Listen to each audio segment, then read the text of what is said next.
মুরগির খোপের মধ্যে আটকে রাখা হয়। 4 বছর ধরে মুরগির খোপে বাস করছেন বৃদ্ধা। সম্প্রতি এমন একটি খবর ভাইরাল হয় সামাজিক যোগাযোগ মাধ্যমে। ফুটেজে দেখা যায় এক বৃদ্ধা একটি মুরগির খোপে বসে আছেন। সাথে সাথে সেই ভিডিও ছড়িয়ে পড়ে নানা অনলাইন প্ল্যাটফর্মে, যেখানে দাবি করা হয় এই বৃদ্ধা 4 বছর ধরে সেখানেই দিন কাটাচ্ছেন। ভিডিওটি ভাইরাল করার পেছনে ছিল কিছু ইউটিউবার ও কথিত সাংবাদিকদের ভিউলোভী মানসিকতা। সত্য যাচাই না করে তারা বৃদ্ধার ছবি ও ভিডিও বিকৃতভাবে উপস্থাপন করেন। উদ্দেশ্য ছিল ভিউ বাড়ানো, মানুষের আবেগ নিয়ে খেলা করে অর্থ উপার্জন। পরে মূলধারার কিছু গণমাধ্যমও যাচাই বাছাই ছাড়াই এই গুজবে গা ভাসায়। কিন্তু প্রকৃত সত্য উন্মোচন হলে দেখা যায় এই সংবাদ ছিল মিথ্যা ও উদ্দেশ্য প্রণোদিত। পটুয়াখালীর লাউকাঠি ইউনিয়নের বাসিন্দা ৭৫ বছর বয়সী বৃদ্ধা লালবরু মূলত ছেলের বাড়িতেই থাকেন। তার ছেলে মোস্তফা একজন রিকশা চালক।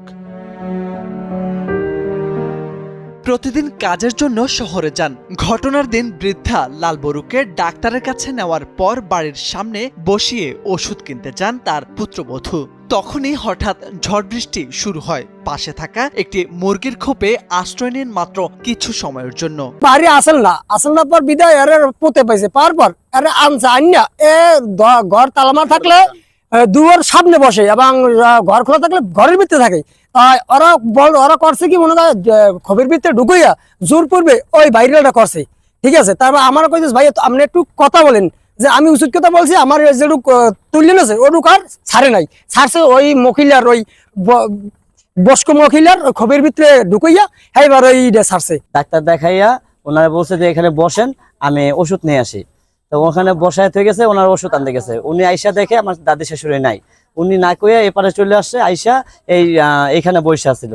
তারপরে এখানে পানি জমে ছিল, পানির কারণে তালা মারার কারণে উনি উপরে বসে ছিল। এক ভিডিওওয়ালা লোক বাইরে আসলো, আইসা ওনাকে জিজ্ঞাসা করছে যে আপনি এখানে কি করেন? বলছে আমি এখানে বসে উঠেছি। আপনি থাকেন কোথায়? এই বাসায় থাকি। হ্যাঁ, পরে বলছে যে আপনি থাকেন ঘর তো তালা মারা, তাহলে আপনি থাকবেন কোথায়?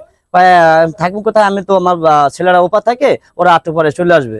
আমার দাদি এখানে থাকে, বাসায় থাকে, আর রুম আছে আলাদা।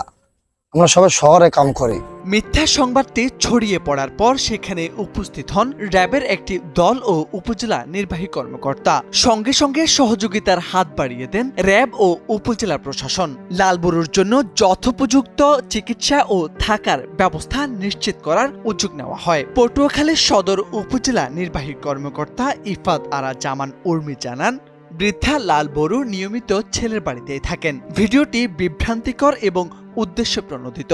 এখানে একটু ব্যাপার আছে যে এখানে আসলে মুরগির খোপটা একটু নতুনই মনে হয়েছে এবং সেখানে সে হয়তো এমনি বসার জন্য বসেছে। আমি আশেপাশে যে পাড়া প্রতিবেশী তাদের সাথেও কথা বলেছি, তারাও সেম কথাই বলেন যে তারা আশেপাশে সবসময় দেখে এবং এই মহিলাকেও তারা চিনে, বৃদ্ধ মহিলাটাকেও তারা চিনে এবং তাদেরও একই ভাষ্য যে না, এই ধরনের মনোভাব কখনোই ছেলে মেয়েদের মধ্যে দেখা যায়নি যে তাকে মুরগির খোপে থাকতে দিয়েছে।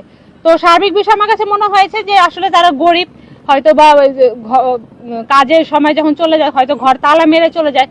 মহিলাটি হয়তো বৃষ্টির সময় হয়তো বা সেখানে সে বসেছিল, সে সময় হয়তো কোনো আমাদের কোনো সাংবাদিক ভাইয়ের হয়তো চোখে পড়েছে, তিনি হয়তো বা খুবই মর্মাহত হয়ে হয়তো বা রিপোর্টটি করেছেন। বৃদ্ধা লালবরু হয়তো পড়েছিলেন সাময়িক অসহায় অবস্থায়, কিন্তু সেই কষ্টকে যারা বাণিজ্যের হাতিয়ার বানাতে চেয়েছিল তারা মানুষ ও মানবিকতার চেয়ে ভিউকেই বেশি গুরুত্ব দিয়েছে। এমন গুজব যেন আর কেউ না ছড়ায় এবং কারো সাথেই এমনটা না হয়, এমনটাই প্রত্যাশা স্থানীয়দের। মোর্শেদ আলম, সময়ের আলো।